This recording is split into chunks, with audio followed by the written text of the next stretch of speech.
And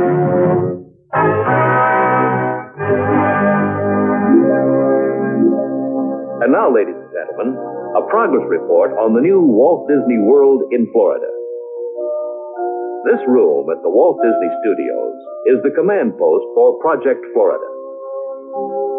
Here are the aerial photographs and survey maps, the plans and models that were the beginning of Walt Disney's greatest dream.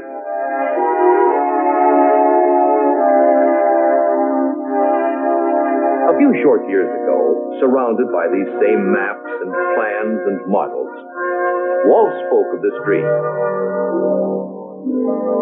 Welcome to a little bit of Florida here in California. This is where the early planning is taking place for our so-called Disney World project. But before I go into any of the details, I want to say just a word about the site of our Florida project. As you can see on this map, we have a perfect location in Florida, almost in the very center of the state. In fact, we selected this site because it's so easy for tourists and Florida residents to get here by automobile. Now, in larger scale on this map, our Florida land is located partly in Orange County and Osceola County, between the cities of Orlando and Kissimmee.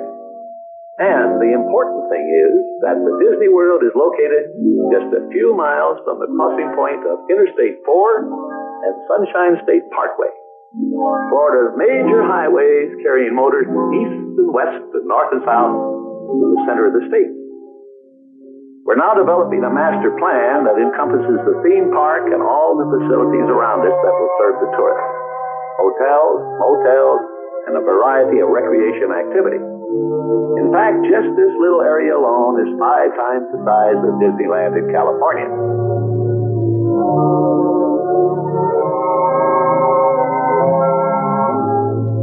But as you can see on this master plan, the theme park and all the other tourist facilities fill just one small area of our enormous Florida project. According to this scale, I am 6 miles tall. Now it's 12 miles from here up to here, and the whole area encompasses 27,400 acres. That is 43 square miles, twice the size of the island of Manhattan. Here in Florida, we have something special we never enjoyed at Disneyland, a blessing of size. There's enough land here to hold all of the ideas and plans we could possibly imagine.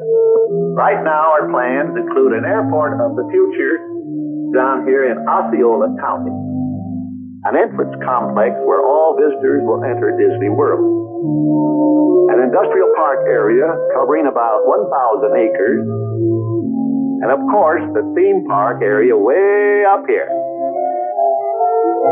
Everything in this room may change time and time again as we move ahead.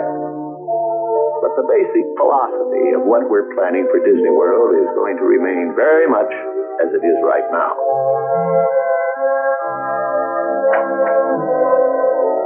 We know what our goals are. We know what we hope to accomplish. And believe me, it's the most exciting and challenging assignment we've ever tackled at Walt Disney Productions. And so, Walt Disney's great dream became reality.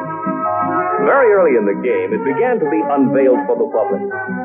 Always the showman, Walt had decided it should have its own proper setting. And so, one of the first buildings to be completed on the site was this handsome information headquarters and reception center.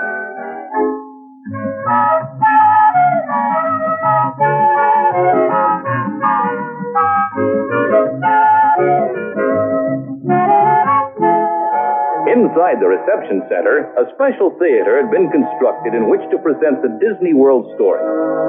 The main feature was a scale model visualization of what Disney World would look like on opening day.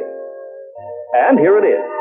The parking lot in the foreground, Bay Lake for water sports on the right, the tropical lagoon with its resort hotels on the left, and the theme park with its towering Cinderella castle in the distance. As our hostess and tour guide tells the story in full detail, suppose we pretend we are opening day visitors. Where do we go first? Well, it's likely we would leave our car and our cares behind us hop on the Disney World Monorail, find ourselves delivered to the exciting new contemporary hotel. Not just at the doorstep, but right in the lobby, only a few steps from our room. Next stop, if there are kids in the family, almost certainly the Magic Kingdom. Recreation for the whole family. Rides, theaters, entertainment, restaurants. More of this story later. Now suppose Mom and Dad want a game of golf. 2 championship courses with lots of water hazards to test their every shot. Perhaps lunch on the way at the new Disney-designed and Disney-managed Asian Hotel. The Polynesian Hotel will carry one to the South Pacific and even supply a coral reef where one may dive for pearls. All of these new hotels will be managed and run as a working part of Walt Disney World. This one is a bit of Venice and St. Mark's Square, Venetian throughout in design and decor. This one will be a vision out of the Arabian Nights, the Persian Hotel, a veritable palace on the hotel keeper's art. For simpler tastes, there will be the Trailer Park Campground, a small-scale city in itself. And along with it, the Diamond D Dude Ranch, where small-sized cowpoke meets large-sized horse. Who cares about girls? Unless it might be this one. Afterwards, a tour along the Art Walk. Here, every phase and every facet of Walt Disney World is sketched and visualized in complete detail. This was Walt Disney's way, part of his meticulous thoroughness. Here is the decor of the Polynesian Hotel, whose rich interiors will reflect the exotic arts and graces of the South Pacific. And here is the hotel to be as contemporary as tomorrow, where the monorail will pause in the lobby itself. These 2 hotels will be the first to be made ready for guests on opening day. Besides the monorail, there will be water transportation of every sort: sailboats, water taxis, and excursion steamers. This is the side-wheeler Osceola that will ply Bay Lake and all the inviting byways of the tropical lagoon. And these will be the landmark features of the theme park itself. The Cinderella Castle, towering above Fantasyland like a vision from a fairy tale. The railroad station, done in the grand manner, what might be called Victorian grand. The City Hall. Every proper American town has to have a city hall. As Walt always said, here is where children can find lost parents. Main Street America, period 1910, reflecting Walt Disney's own boyhood. Here is a place dedicated to the American spirit, to fun and frolic, and to nostalgia. And Liberty Square, USA. Here, the visitor will go back in time to colonial days and come to know something of our American heritage. This reception center has been open since February 1969, and already 500,000 people have passed through its doors. Walt Disney World itself expects 8 million people in its first year, and will open to the public in October of this year. Walt Disney's greatest dream was left in competent hands.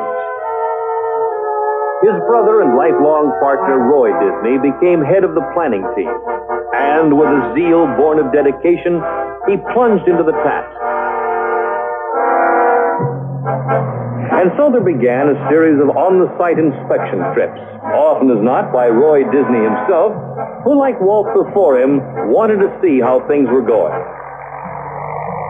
In the scenes that follow, you too will watch a dream coming true.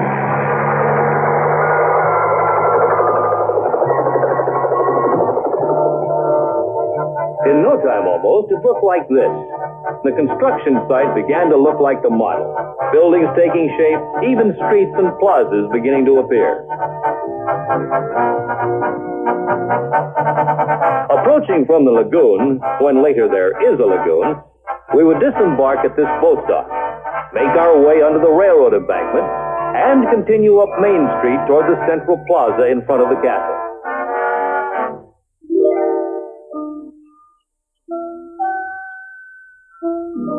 Circling the castle, we can see that it's as sturdy as any medieval castle.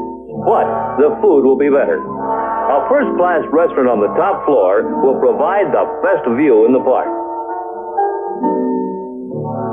The two grandiose concoctions in the foreground are not birthday cakes created by some giant confectioner, but a railroad station and a city hall. Remember the sketches? Now the artist's dream has become a tangible reality.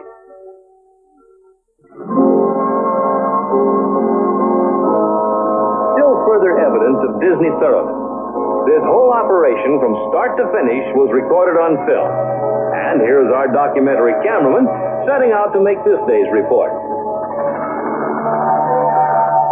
Meanwhile, his assistants have manned the 50-foot tower that stands on what will be the central plaza, the very hub of the Magic Kingdom.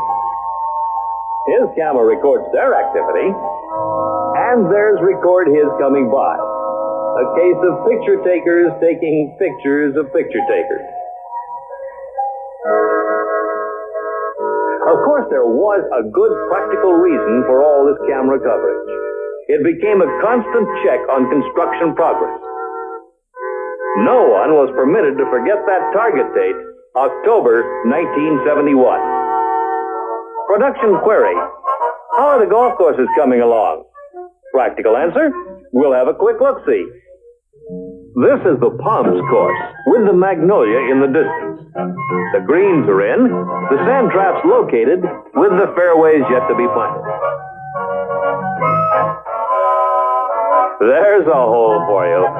To get to it, you'll have to cross either by bridge or narrow causeway. You do, that is. Your ball? That's another matter. Our helicopter driver couldn't resist this challenge. He wanted to pretend he was a golf ball. Can you hook or slice with a helicopter? Whatever you do, man, stay out of the trees. Good flying, Mr. Heligolfer. Right on, right on.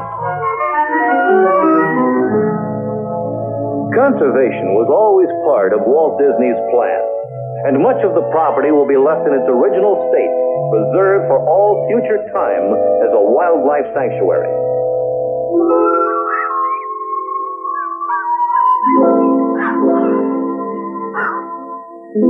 The great blue heron flying above it is almost a symbol of the wilderness spirit that will be left entirely untouched. In the park itself, meanwhile, one of the last big jobs is the monorail, the sky-running railway that will circle the entire premises. The tall pylons are in place. The streamlined cars are being readied for a first trial run. And here come the tracks, arches of solid concrete. Getting them to the park is an engineering feat in itself, for each of these spans is 110 feet long and weighs approximately 55 tons. Lifting them into place becomes almost an exercise in bridge building. 300 of these giant beams to create 5 miles of elevated track. Meanwhile, let's make a magic carpet jump to California to see what fantastic shows and attractions are being planned for inside these fanciful buildings. In California, a part of the Disney organization is known as WED Enterprises, formed by Walt Disney years ago when he was planning Disneyland itself.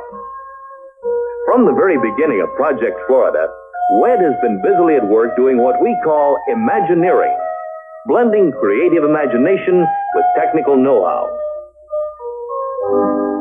This may look like an explosion in a toy factory, but it's really one of our most charming attractions called It's a Small World. There will be nearly 300 of these doll-like figures representing children from around the world. But each one has been made an individual with his or her own cheerful face and native dress. Here again, carefully built scale models have been made so that our artists and designers can see just what the final appearance will be.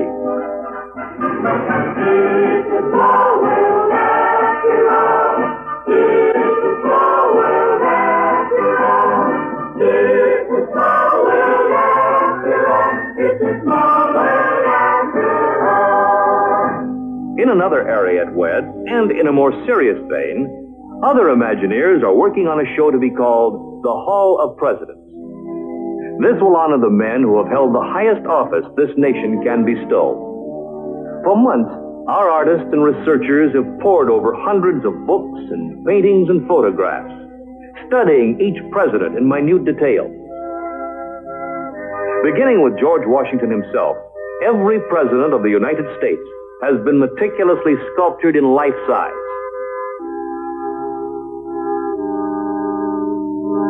All this so that each may come alive and be part of a contemporary moment of history.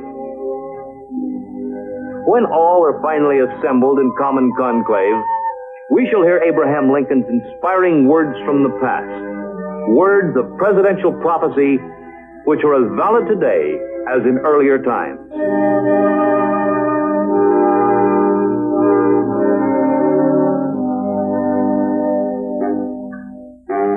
In contrast to the Hall of Presidents, let's see how a somewhat less serious attraction is developed. Here, one of our artist designers sketches out the members of a troupe of rather unusual bear vaudevillians.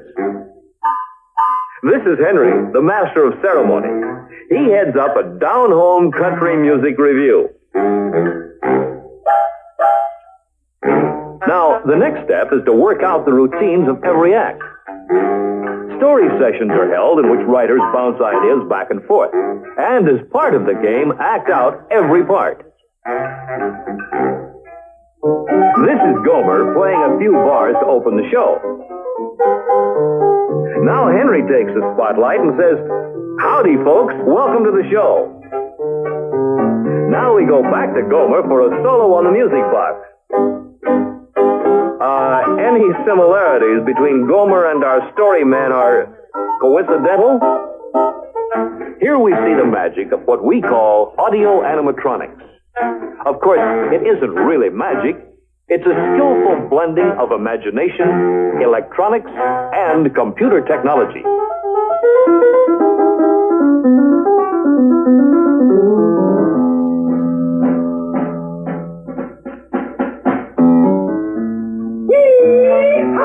Howdy, folks.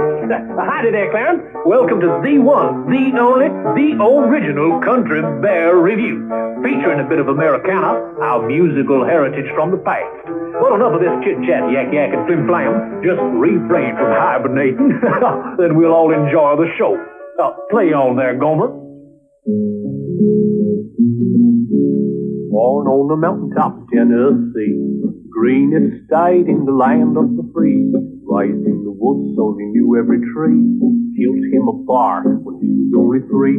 Davy Crockett, king of the wild frontier. Well, that's about all we have time for. We better let our Imagineers get on with their work. They have a lot left to do. We have an opening date deadline, and time is hurrying by. So let's go back to Florida for a last-minute look at progress there. Remember, opening October 1971. That's the catchphrase now. And a couple of Disney characters materialize on the scene to see if a little magic will help.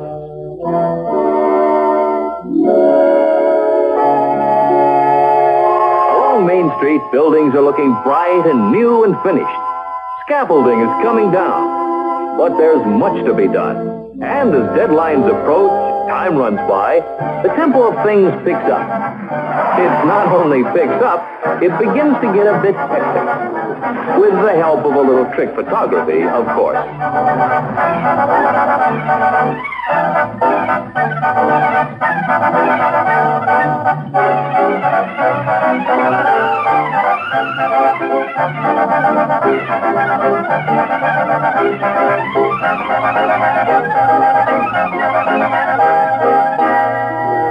Well, that's Project Florida. Walt Disney's greatest dream. But this is only the beginning. Over the years ahead, there's more to come. For as Walt always said, it will never really be finished. There's always room for new ideas and new achievements. Opening Day, October 1971. A gala occasion, a time of celebration, a time for fun and fireworks.